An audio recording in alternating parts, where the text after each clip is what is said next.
Okay, thank you. So we'll now move to item 7, which is the neighbourhood policing team update. It is the review, of the neighbourhood policing throughout West Yorkshire. Obviously, from my perspective, neighbourhood policing hugely important and something that our communities do very much support. So this is a hugely important piece of work with regards to how our communities feel and perceive they are being policed on a daily basis. So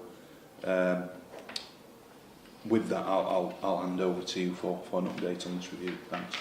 Okay, Catherine's led the review and has come to report on the developments of it so far. We've been at a number of other meetings recently, but Catherine? Yeah, so just to take you through the highlights of the report that you've had sight of. As you say, neighbourhood policing really important. Communities really value neighbourhood policing and their local officers and PCSOs, and it's really important for us in terms of continuing to improve community confidence and understanding the needs of all the different communities across West Yorkshire that we police.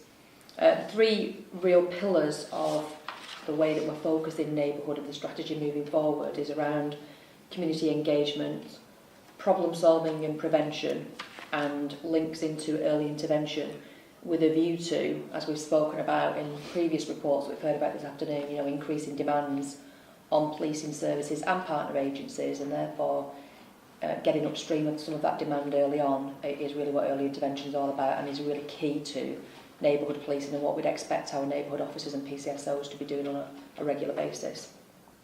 I think we've alluded a number of times to the fact that over the last few years, national and neighbourhood policing has suffered in respect of austerity and different demands in different areas such as safeguarding. And this review and the investment of 100 extra officers into neighbourhoods across West Yorkshire is a really positive message for our communities.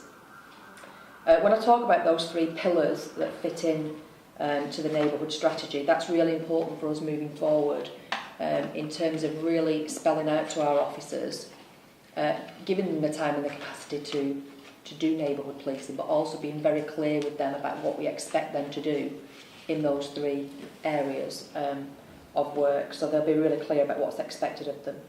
And I think the other thing to say is that the proposed model is very much about having that dedicated, recognisable inspector who is the leader of a team and a very recognisable face in a locality of neighbourhood policing.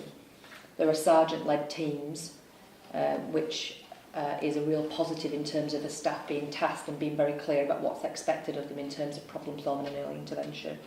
So I think a good news story all round really in terms of increasing community confidence and a better grasp of problem solving and trying to reduce some demand across the piece.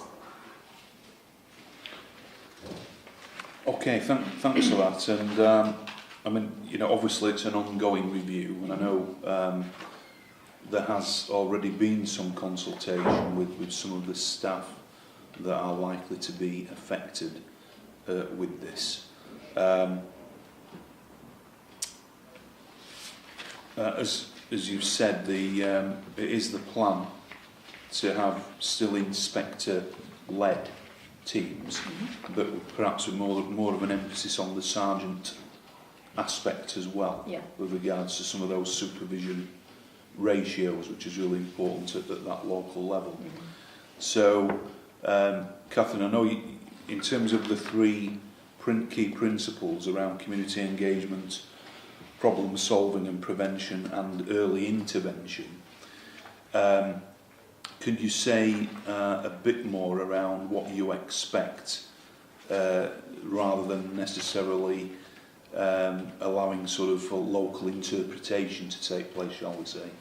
Yeah, okay, so in terms of community engagement, for example, we've got a community engagement strategy which is in development at this moment in time, being written by our principal community engagement officer, and that will set out how we want to engage with communities. It will ask questions as we go of our communities about how they want to engage with us, because that's really important, that we're not just saying this is how we do it. We ask questions about how different communities want to engage with us moving forward. And then we'll be really clear about how we make best use of those engagement opportunities moving forward to inform priorities at a local level. So that's what we're going to do in terms of community engagement. Problem solving and prevention, we've already trained a vast number of our officers and PCSOs specifically around the neighbourhoods in problem solving and prevention over the last 12 months. And the extra officers that will be going into neighbourhoods will also have that training, as will the sergeants. So there will be a consistent level of training that staff have got. And what we'll also do is, what we expect as a chief officer team is that where there are incidents of high demand, either in a location or perhaps an individual causing a high incident of demand, that those things will be problem solved and that there will be a problem solving occurrence where we can keep on top of that. So really importantly, we can find out what works, and just as important what doesn't, in terms of reducing that demand. And then finally, early intervention. We've been working with the Early Intervention Foundation. The strategy, the principles are agreed. The strategy is out for consultation with district commanders at this moment in time, and that will be a key subset of our neighbourhood strategy moving forward. And so you said about the obviously the training and the consistency, which I welcome that. To what extent would you envisage some of our partners being involved in this? Because clearly, in my view, they're going to be key to the success or otherwise of problem solving some of these issues in our communities. You're right, and the majority of the problem solving that we do at a neighbourhood level does involve partners, just because of the nature of the things that we're dealing with. So that is something that has developed over a number of years and is being built upon with the training that we've got at the minute. I think there's a real opportunity with the early intervention training. There is our local authorities are the leads on early intervention, and so there are already training packages that they have that we can link into, and we will do that alongside third sector organisations and our training school to make sure that that is tied together. So in terms of the inspectors and the sergeants, the supervisors, if you like, of our neighbourhood policing teams, will they be aware then of what's expected of them with regards to the partnership work in particular within their teams? Yeah, we've already got some really good neighbourhood inspectors and sergeants that are working across West Yorkshire, and the people who join them as part of the enhanced offer will also have the training. We'll be very clear on what's expected. We're going to have some days in the new year where we bring the sergeants and the inspectors together where we can talk about these things. So there'll be on-the-job learning, there'll be lots of peer support, but yes, it will be very clear about what's expected in terms of reducing demand and problem solving.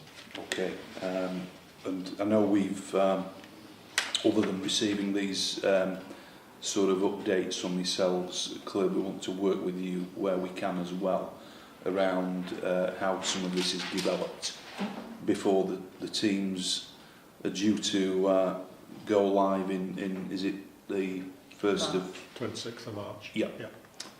So just a few months away. Yeah. Just regarding feedback, I mean, I know, again, I've already mentioned there's going to be some statutory consultation with staff because of some of the shift changes that are planned. Could you just comment perhaps on some of the feedback you've had so far? Yeah, I mean, I think the first thing to say is the overarching feedback is that, number one, the staff that work in our neighbourhoods are really passionate about neighbourhood policing. They really see the benefit of it and really want to be in neighbourhood policing. So I think that's a real positive. And in terms of the consultations around the shifts, they really see the value of they feel hampered in some respects and really feel the value in having the shift pattern, the 3-shift pattern, which will give them more increased visibility across the 7 days in their communities, which will help them in terms of longer term problem solving. So I would say in general there's been some really positive feedback. Of course there'll always be the kind of what's in it for me parts of, disrupting really, things like childcare arrangements, things like that. So people are thinking about how will this affect me personally. So there's been some feedback around the span of hours that have been proposed in the different shift patterns. A concern around there's a 7-day in a row working, for example. So some people mentioning about will this affect my kind of fatigue levels, if you like. And then there's some financial implications depending on the different shift patterns for our staff in terms of losing it is a small amount, but nevertheless it is an amount of money a month. So those are kind of what's in it for me things that have been fed back, but like I say, overwhelmingly a positive response to the changes. So it's buying into the ethos, isn't it, of what we want to try and get back to in rebuilding some of our neighbourhood capacity. Yeah, absolutely. Okay. I think just finally from me, obviously, again, working with our partners is very important with this, and I guess it's seeking out things around co-located opportunities in some of our more rural areas, for example, use of vehicles potentially for PCSOs to get to some of the more outlying areas. Are these all things that are sort of in the mix with regards to how we sort of re-embed in some of our areas? They are, and I think to reassure you that there are already a number of local authority, partner, third sector drop-ins, if you like, that neighbourhoods use in some of our more rural areas anyway now. We make good use of those. So I think that's a developing picture. We'll always be grateful of places that we can utilise, because often those places, supermarkets for example, are really good places to capture some high footfall as well and to engage with people. So we will continue to develop that, but just to reassure you, it is, we do have quite a lot of those places in communities already. We're not just in police stations. Okay, thank you. Anything from you, Jane? Just a quick one. So it's great to have somebody new in and fresh eyes and kind of bring that experience from another force. So that's great. In the past, we have had pressure on our neighbourhood policing teams, and we've had to be kind of pulled into the response side of business. Are you satisfied that the model that's coming together here will safeguard against that? Yeah, I mean, I think the one thing I would say is that our patrol teams have, I think, over the last few years, I think it's fair to say nationally, have been stretched. But because of the increase in recruitment, we've got more people in our patrol teams now to be able to deal with that demand. And, it's really important that we invest to save in neighbourhoods, because if we get the neighbourhoods right and the problem solving, it will reduce some of that demand on the patrol teams. So it's really important that as far as possible, we do not abstract them from their core neighbourhood role, accepting that sometimes there are critical incidents that happen where it's all hands to the pump, and of course that'll still happen. But we will have measures in place to be able to measure the times that people are abstracted, and we'll have a more consistent allocations policy where we will be able to be really clear about what kind of work gets allocated to our neighbourhood staff. So actually they will still carry a workload, they will still go to jobs, but it'll be jobs that are more appropriate to neighbourhood staff as opposed to a bit more ad hoc than it might have been in the past. Thank you. Okay.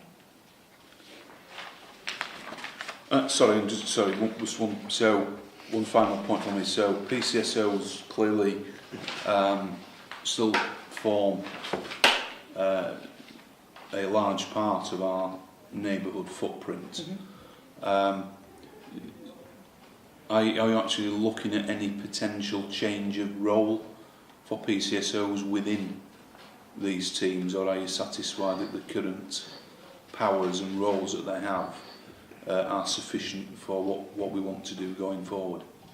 I think part of the neighbourhood review will very clearly articulate to the PCSOs, as much as it will the officers, exactly what we expect of them, and I think there is definitely more that they can do, and probably already doing, but perhaps not in a very consistent way, in terms of early intervention, and that's really where I see then moving, in terms of, rather than a specific power to do X, Y or Z. But of course that's never off the table and we'll always keep that under review.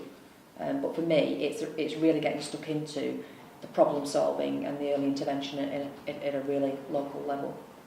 Yeah, I just raised that because clearly, historically, we've had really good support from our partners around funding for PCSOs, but due to austerity in local government in particular, I've moved to protect those numbers within our core budget, but clearly we want to get the best out of that resource, which is nearly 600 PCSOs, which is still a significant commitment here in West Yorkshire. And I think the best way to get the most out of them in terms of what our communities want is to really get them engaged at a very, very local level in their wards, to be a really familiar face, to link in with some of the young people and to prevent some of that demand and people being, ending up coming into the criminal justice system in the first place. So that's a really key part of what I'd expect the PCSOs to do at that ward-based level. Yeah. Okay. Thank you. Thanks so much for that update, and we look forward to seeing the review complete and implemented, with no doubt some further views to be added in before it goes live. But thanks so much for that.